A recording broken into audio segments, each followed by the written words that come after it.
의원님들 추석 잘 보내셨습니까?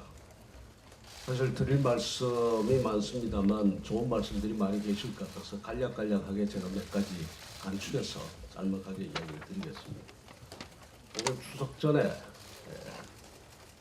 당협위원장 그 일괄 사퇴를 비대위에서 의결을 했습니다. 아마 적지 않은 분들이 추석 전에 좀 불편한 마음을 가지시기도 하셨을 것 같습니다. 그러나 당을 바로잡고 쇄신하기 위해서 참 아프게 우리가 결정하지 않으면 안 될 사안이었다고 이해를 해주시면 감사하겠습니다. 많은 분들이 걱정을 많이 합니다. 오늘 아침에도 인터뷰를 하는데 어떤 특정 그 어떤 개파나 아니면 또 어떤 뭐 인맥이나 이런 부분을 겨냥한 것 아니냐 그런 일 전혀 없습니다. 제가 타건을 드립니다만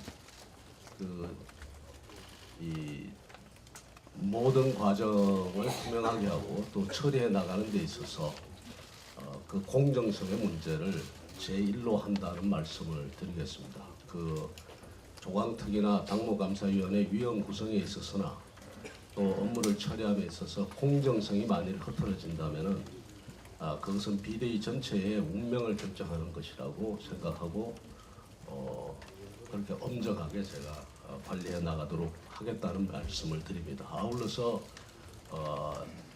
그 1차적으로 전체적으로 별 문제가 없다라고 하는 그 부분에 대해서는 빠른 시일 내에 다시 재임명, 재임축의 절차를 밟아서 당을 빠르게 안정화시켜 나가겠다는 말씀을 드립니다. 그 다음에 심재천 의원님 사건에 대해서 뭐 원내대표님 자세히 말씀을 더 드려서 길게 이야기 드릴 건 없습니다만 이 사안은 뭐 다 아시다시피 심재천 의원님 개인 사건이 절대로 아닙니다. 이것은 결국 의회와 그 다음에 행정부와의 관계에 관한 문제고 또 그 다음에 우리 국가 운영의 기본적인 그 어떤 패러다임이나 아니면 방식에 관한 문제이기도 합니다. 야당 탄압이고 의회 권력의 무시고 그런 것도 있고 저는 그렇게 생각합니다. 입법부가 기본적으로 국가의 말하자면 공무원들이 공직자들이 쓴 신용카드를 의원이 그것도 정상적인 업무를 처리하기 위해서 못 볼 이유가 뭐 있느냐. 이것을 막고 있는 것 자체가 지금 문제라고 생각합니다. 문재인 정부는 빨리 그야말로 스스로 민주정부라고 인정을 한다면은 그리고 스스로 말하자면 국민이 주권자라고 생각한다면은 의회에 이 국민을 대표하고 있는 국회의원들이 그런 자료를 언제든지 상식적으로 보고 감시 감독할 수 있도록 열어줘야 됩니다.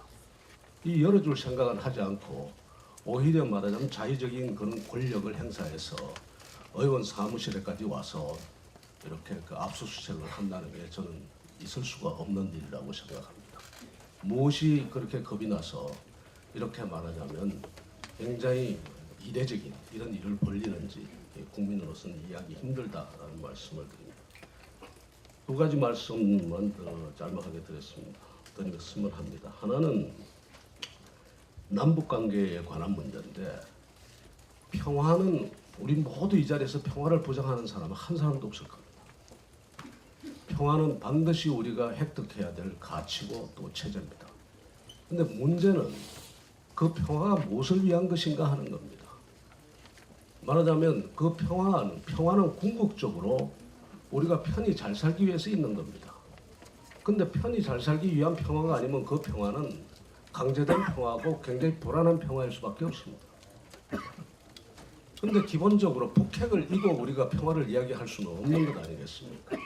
그 핵이 어디를 향하고 있든 또 어떤 말하자면 그 목적에서 그 만들어졌건 간에 그 핵무기를 머리에 이고서 우리가 평화를 이야기할 수는 없다는, 그렇기 때문에 그런 평화체제의 구축은 반드시 핵폐기와 같이 가야 된다는 것을 이야기를 하고 있는데 이것을 두고서 평화의 방관자니 어쩌니 이렇게 이야기하는 건 좀 부당하다고 생각합니다.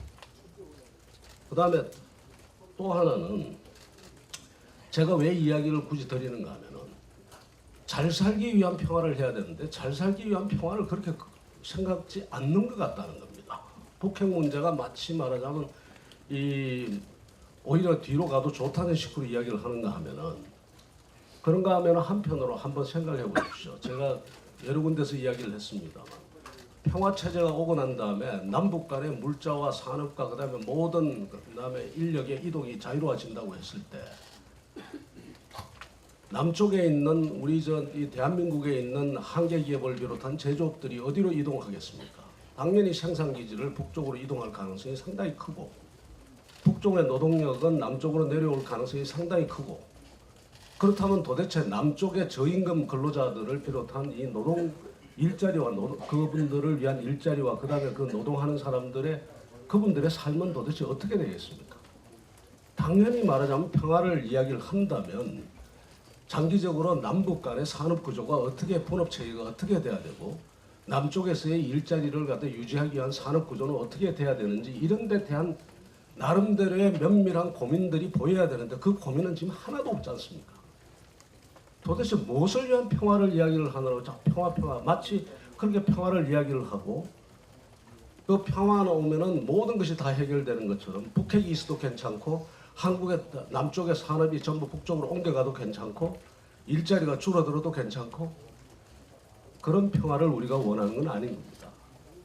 저희들이 자유한국당이 이야기하는 것은 우리가 모두가 잘 살기 위한 평화, 마음 놓고 편히 살기 위한 평화를 이야기를 하는데 그것을 반평화라고 이야기하고 하는 것은 이런 것은 국민들이 제대로 이해를 해줬으면 좋겠다. 하나 답답한 것은 제가 추석 때 가서 이야기를 들어보니까 국민들께서 아직 잘 정보를 다 취득을 하지 못하셔서 잘 모르는 분들이 굉장히 많았습니다. 오늘 우리도 전문가의 의견을 듣겠습니다만 남북 간의 군사적 합의가 어떤 방향으로 이루어졌고 어떤 내용이 담겨 있는지를 모르는 분들이 거의 대부분이었습니다. 그러다 보니까 말하자면 일방적인 그 평화라는 그 말 속에 이 대통령 지지도가 올라가고 그러는 것 같습니다. 그런 점에서 우리가 국민들에게 설명해 줄 것들이 참 많다는 생각이 들었습니다. 하나만 더 말씀드리겠습니다. 대통령 말씀에 지난 추석 연휴 동안에 대통령 말씀에 제 귀에 크게 들리는 게 두 가지 있었습니다. 하나는 북한이 약속을 어기면 제재를 다시 하면 그만이다라는 거. 제 마음에 굉장히 걸렸습니다. 왜 걸렸는가 하면 지금 북한은 그냥 말하자면 하나의 그 철없는 개인이 아닙니다. 국가로서 나름대로의 그 체제를 갖추고 있고 정보력도 있고 그 다음에 나름대로의 전략도 있고 다 있을 겁니다. 그러니까 그건 무슨 말인가 하면 자유민주주의의 작동 원리와 그 다음에 선거라는 메커니즘, 선거라는 제도가 가진 그 메커니즘이 어떤 것에 대해서 너무나 잘 알고 그 다음에 자유민주주의 국가에서의 권력 운영이 어떻다는 것을 너무나 잘 알고 또 그 다음에 중국과 미국의 그 패권 전쟁이 어떤 양상으로 전개될 것인가를 너무나 잘 알고 그 속에서 그야말로 전략적이고 조직적으로 접근을 하고 있다는 감을 제가 받습니다. 틀림없을 겁니다. 그러니까 그 속에서 미국에 의한 일방적인 제재나 아니면 국제사회의 제재나 또 그렇지 않으면은 어떤 미국 쪽의 선제 공격이나 이런 것이 쉽지 않다는 것을 너무나 잘 알고 있을 겁니다.